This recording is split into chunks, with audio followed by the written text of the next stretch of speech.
31 ans, né au Niger, conducteur de travaux en génie civil, bâtiment et aujourd'hui responsable commercial de la gamme de luxe de l'usine Sipex.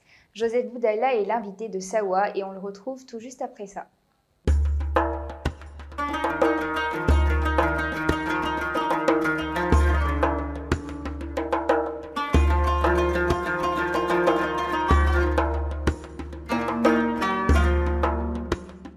Bonsoir Joseph, Bonsoir. bienvenue dans Sawa.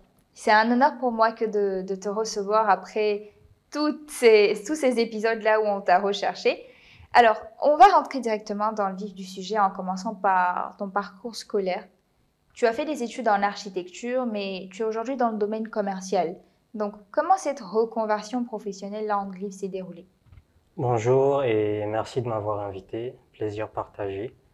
Pour répondre à votre question, je ne dirais pas que c'est une reconversion. À la base, je suis arrivé à Sipex pour remplacer le directeur de production. Pas à plein temps, juste pour 2 mois. Il est parti au Liban pour se faire soigner et à son retour, ça s'est bien passé. Il a repris son poste, bien évidemment. Ma mission était normalement finie. Ok. Le directeur de l'usine a aimé mon travail. Il m'a proposé un autre poste qui s'était libéré. Dans l'entreprise? Ouais, et moi aussi j'ai aimé l'entreprise et j'aime les défis. Même si c'est pas mon domaine, j'ai essayé et ça se passe très bien. Ok. Alors, donc, l'usine est en Côte d'Ivoire et toi, tu es né à Niamey. Ouais. Donc, comment tu arrives à Abidjan? Alors, je suis né à Niamey parce que ma mère est nigérienne. Mhm. C'est mon père qui est libanais. D'accord. Et je suis né à Niamey, j'ai fait mes études primaires à Niamey. Ensuite, je suis parti au Sénégal par rapport au travail de mon père. Mhm. Je me retrouve au Sénégal, j'ai fait tout mon collège au Sénégal. Pendant mes études, j'étais aussi dans un centre de formation de football. J'ai Mhm. atterri au Sénégal à cause du travail de mon père. Il voyageait beaucoup par rapport à son travail. Mhm. Et lui est aussi architecte. Et du Sénégal, on est retourné à Niamey. Après, on est venu en Côte d'Ivoire encore pour son travail. Mhm. Et c'est ici qu'il a pris sa retraite.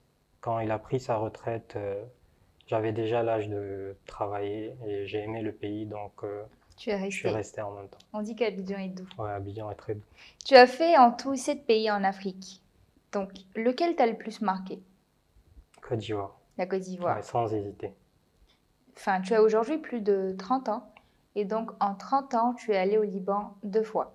À quoi c'est dû? Est-ce que tu ne t'y sens pas bien? Est-ce que tu ne te sens pas à ta place? Ou c'est simplement parce que l'opportunité ne s'est pas présentée plus de 2 fois?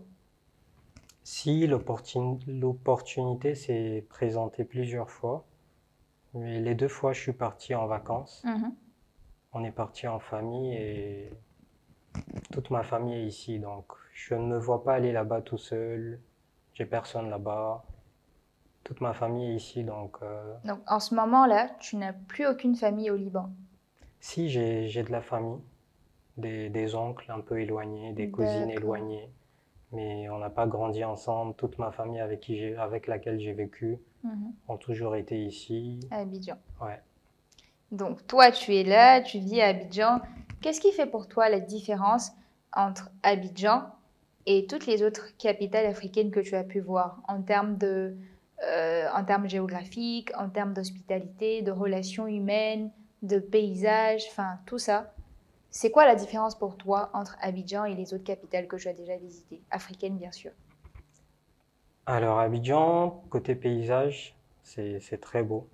J'ai visité beaucoup hors Abidjan, les plages, les montagnes, c'est vraiment magnifique. En termes de relations humaines ou en termes d'hospitalité, comment tu qualifierais la Côte d'Ivoire et Abidjan plus précisément? Ici, on s'ennuie pas. Les Ivoiriens sont très chaleureux, Mhm. beaucoup d'humour. On s'ennuie pas ici. Ça va peut-être contrebalancer ce que tu viens de dire, enfin la prochaine question. Les Ivoiriens disent souvent que les Libanais font tout entre eux. Donc ils ne mangent que chez les Libanais, ils ne se soignent que chez les Libanais, bien sûr, tout ça à Abidjan. Ils ne mangent qu'ensemble, ils ne jouent qu'ensemble. Et toi, par exemple, tu es employé dans une entreprise avec un responsable libanais. Donc tu travailles avec des Libanais. Qu'est-ce que tu penses de cette affirmation-là de certains Ivoiriens pour ne pas généraliser les cas?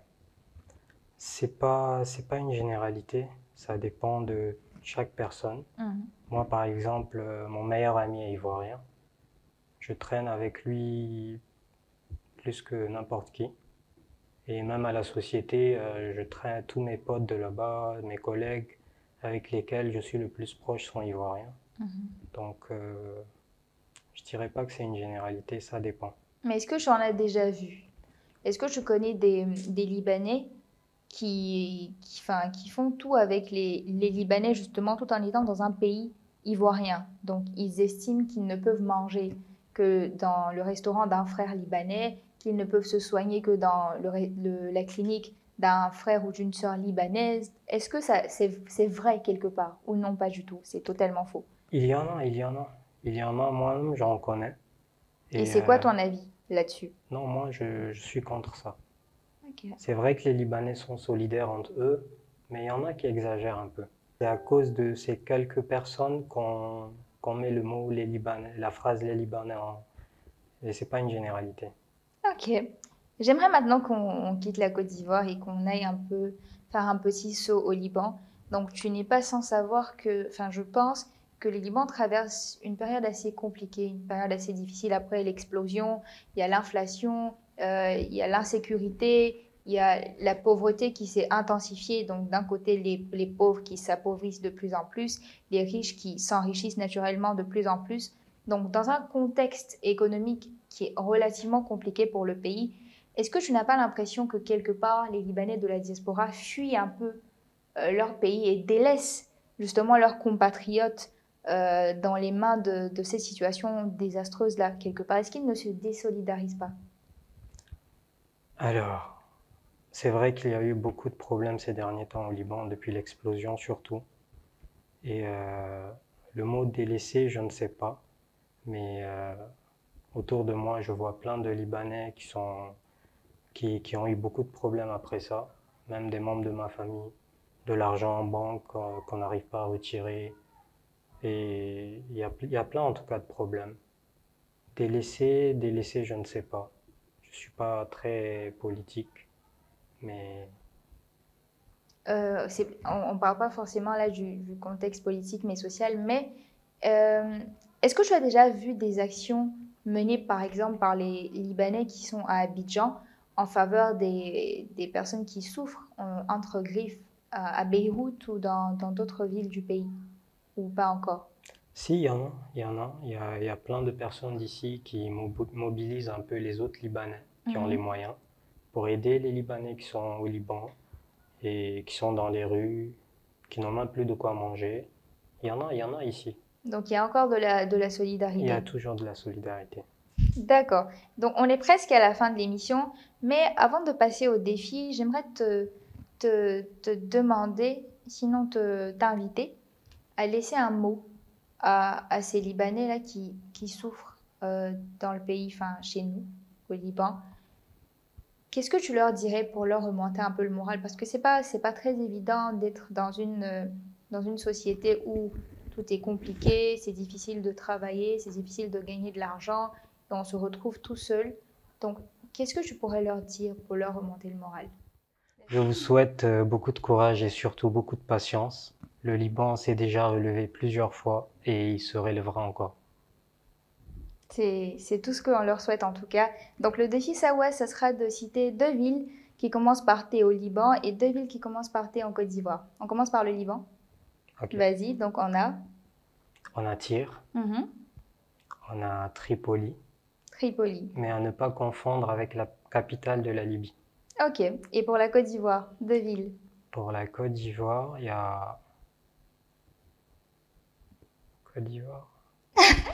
Donc on retient pas que tu connais mieux le Liban que la Côte d'Ivoire alors que tu as passé beaucoup Non, plus d'années mais ici. la lettre T, c'est un peu difficile quand même. Touba, Toumaudi, Tiabissou. Bien joué, bien joué. Je connais, mais je n'ai pas pensé à ça. D'accord, en tout cas c'est déjà la fin. Merci beaucoup Joseph d'être passé dans Sawa et on te souhaite plein de bonheur et de réussite dans tes activités. Merci.